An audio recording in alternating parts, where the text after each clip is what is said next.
Hello everyone, my name is Mandi Lynn. I'm the author of the fantasy novels Essence and I Am Mercy and thriller novel She's Not Here, as well as the creator of AuthorTube Academy, and I'm also a book cover designer, and today I am talking about imposter syndrome.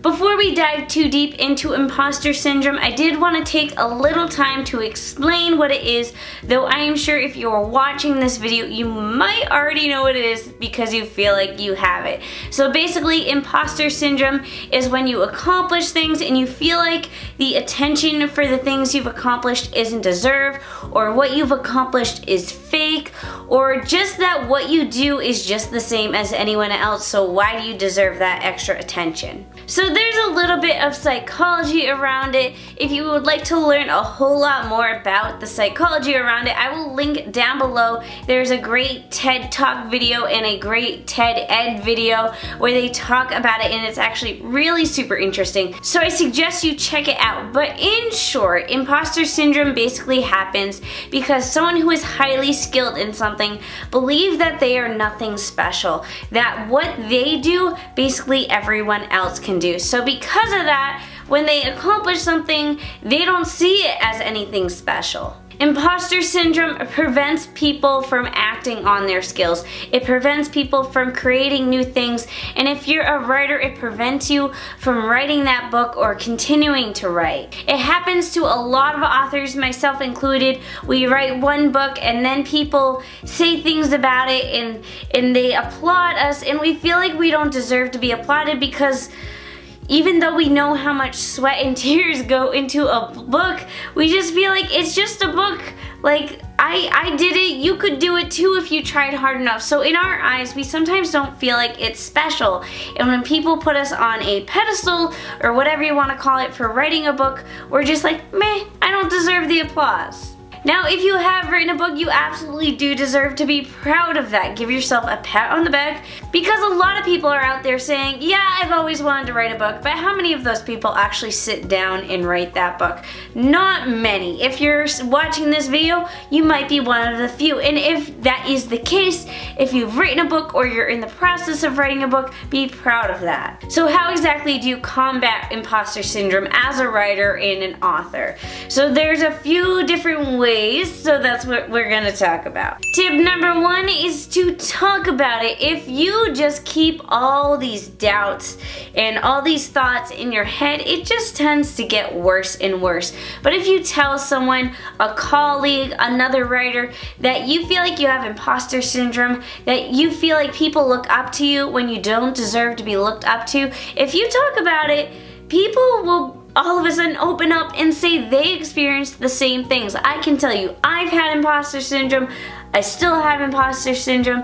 It's something that just exists as a writer, especially as a writer on YouTube, because on YouTube I'm more of a public figure sometimes than a writer, so I'm viewed a little bit differently. So I like to talk to fellow author-tubers, fellow writers, and talk to them about what it's like to kind of feel like you have imposter syndrome, where people admire you but you feel like you don't deserve to be admired, because I know I'm just like everyone else. The only difference is that I put myself on camera sometimes. When you talk to other people and realize people feel the same way, you feel less alone, and that alone helps you combat imposter syndrome. Tip number two, look back at everything you've accomplished and maybe even do a little bit of compare and contrast. So by this, I mean, if you feel like you shouldn't be proud of your book, I want you to step back and really think about what you've done. So say you've published a book.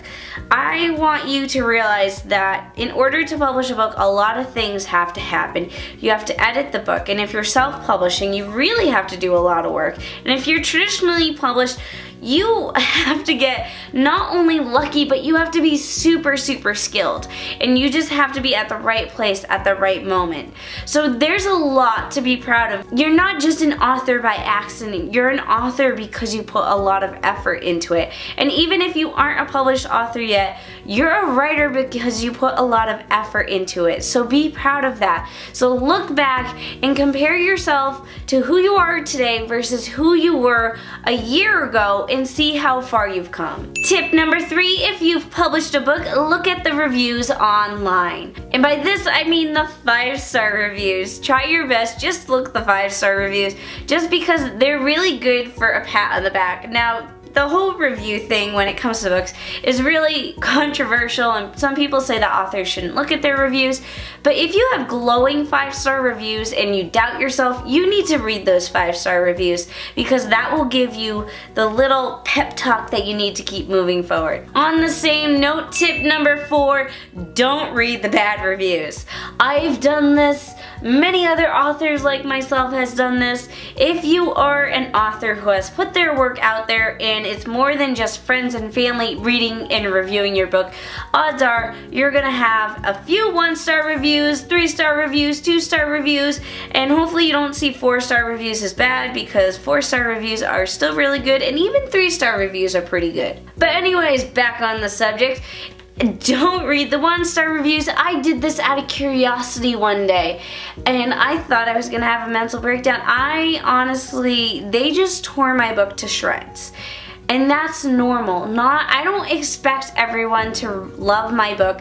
I don't expect everyone to get my book. In fact, as a YouTuber, as a public figure, I expect people to actually target me sometimes, and it's happened before in the past, and it just happens as someone who puts themselves out there as a public figure, is that some people give your book a bad review just because they don't like you. And that's the real unfortunate part, is when people can't separate you as a person from your book, because a lot of my 1-star reviews are sometimes about the book and sometimes they're about me, and that's no fun. So with that said, if you have imposter syndrome, stay away from the bad reviews. If you have a 1-star review and you read it, suddenly all the other glowing reviews that you have become moot. You're like, this one person, they're right, I should not be a writer, I should not have published this book. It makes you question everything. You forget all the good reviews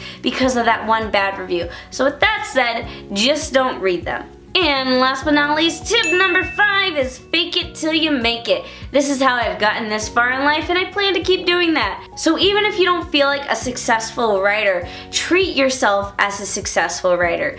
Because even if you don't feel like it and you don't feel like you can own up to it, if you just pretend that you are, if you treat yourself like you are, if you walk like you're a successful author, you will get there someday. Trust me, because life is all about faking it till you make it. So that is it for today's video. If you have imposter syndrome, let me know in the comments down below, and also share what your favorite tips are to get over it and get through it. I hope you all enjoyed this video. If you would like to stay up to date with everything I'm doing, be sure to subscribe to my newsletter down below. When you subscribe, you get free stuff like downloads and access to my author platform webinar. That is it for today's video. Be sure to give it a thumbs up, comment down below, and subscribe.